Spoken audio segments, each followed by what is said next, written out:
Hammertime. What's up everyone, and welcome back to another Hammertime video.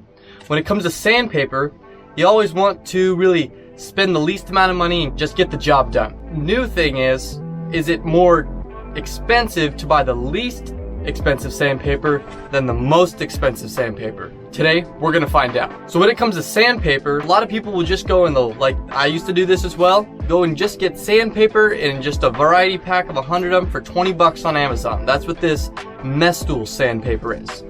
Well, I've been doing some research. Jonathan Katz-Moses, Mike Taylor from Taylor Toolworks, and Todd from Project Farm. They all put out reviews on sandpapers and did a lot of testing, see how many grams they would remove in a total of 5-minute intervals, and did the calculations to see what the cost was to remove each gram. Now, the top performing one out of all these tests happened to be this 3M Cubitron paper, and it performed way better than all the other ones. But this, for just a 50 pack, cost $20. So it's double the price of this paper. Now with that said, I want to know if it will remove more than twice the amount of material than this one, because if I can remove more than twice the amount of material, then it actually works out and it makes it so I pay less money for each gram I'm removing while I'm sanding, which means I'll get things done faster and more efficiently with less sandpaper and less money going down the drain and turning into dust and just worn out pieces of sandpaper. So to test these two pieces of paper, I'm going to do the exact same thing that all three people that tested the did the original test. I'll leave links to all those articles and videos down in the video description below. Highly recommend you checking those out. Those are very well done and very informative. But this Mestool paper, just like a cheap Amazon paper, was really never tested. I want to see if it's cheaper to buy Amazon paper for a really cheap amount of money, or to buy this really expensive 3M Cubitron Xtract sandpaper. That is cheaper. It's one of the cheaper. It's the cheapest one that 3M has, but it's supposed to perform the best. And for both of these, I'm going to be using 120 grit paper, and I'm going to be using a piece of oak, red oak, to sand this and test these on. We use the same piece so we get exact results, and I'm going to sand for a 5-minute interval. Then I'm going to weigh the piece, and then I'm going to do the same for the next piece of sandpaper, and we're going to see how many grams we've removed in 5 minutes. So I'll leave links to both of these sandpaper pieces down below, so make sure you go check those out down in the video description, and let's go ahead and jump right in.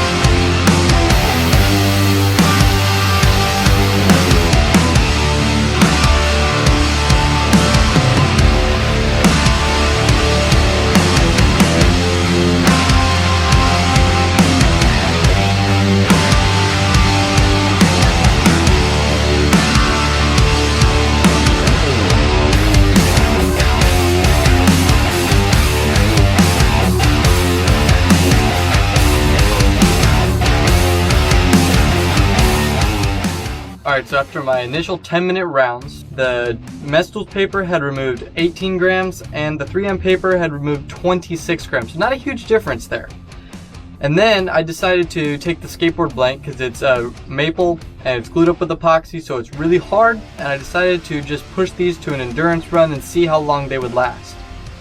The Mestool finally kicked the bucket at 16 minutes, and it stopped removing material at the 16-minute mark and ended up removing a total of 24 grams. The 3M, however, I eventually stopped sanding completely at 25 minutes, and it had up to that point removed at a consistent rate 49 grams total altogether. And it still was consistently removing material. And also, you might notice I wasn't using like a 5-pound weight or something on the sandpaper. And the reason for that is I know there's a lot of videos out there already that use weights, and I wanted to see what it would be like if I just used it with my regular hand pressure and not changing it because the sandpaper and whatever. Completely honest, unbiased testing, and I just used my hand as the weight, or both hands as my weight, to apply the weight to the top of the sander, and that worked just fine. I think it's closer, more replicated to what you would actually be doing when you're sanding like just with a sander at home. because nobody's going to put a weight on their sander.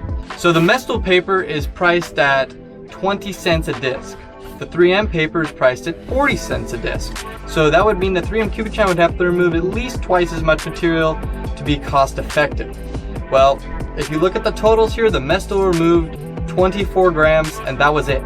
The 3M Cubitron Xtract removed 49 grams and still going at a consistent rate. So that means it removed over twice as much material, so that means it is more cost effective than the mesh tool paper.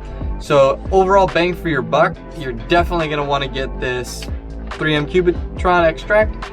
And you might not notice it right when you start sanding. It's not going to just go right at it and start removing way more material than the mesh tool like I thought it might.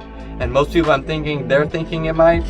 But instead, it just has a very, very long endurance and it will continue to remove material just forever, it seems. I can't seem to stop, and my sander was getting too hot to even continue, so I was done sanding. And I figure that gives you a pretty accurate representation of what this sandpaper is really capable of. So I will leave links to the best place to get this 3M Cubitron paper, and don't buy this mesh tool paper, I'm throwing it away. And I will leave a link to this one down in the video description below. I've left links to Taylor Toolworks down there, and that's because if you don't want to buy like a 50 pack of sandpaper like I did, because you just don't use that much sandpaper and you just want it for a small project, Taylor Toolworks, Mike Taylor from Taylor Toolworks, he actually will break down, he's the only person out there right now that will break down the sandpaper into smaller boxes for you so you can get a smaller quantity of sandpaper at a better price. So make sure you go check those links out down in the video description below. And as always guys, if you liked the video, make sure you subscribe and ring that notification bell, and let me know if I missed anything, and if there's anything you'd like me to review in the future down in the comments below. Alright guys, until next time, happy building.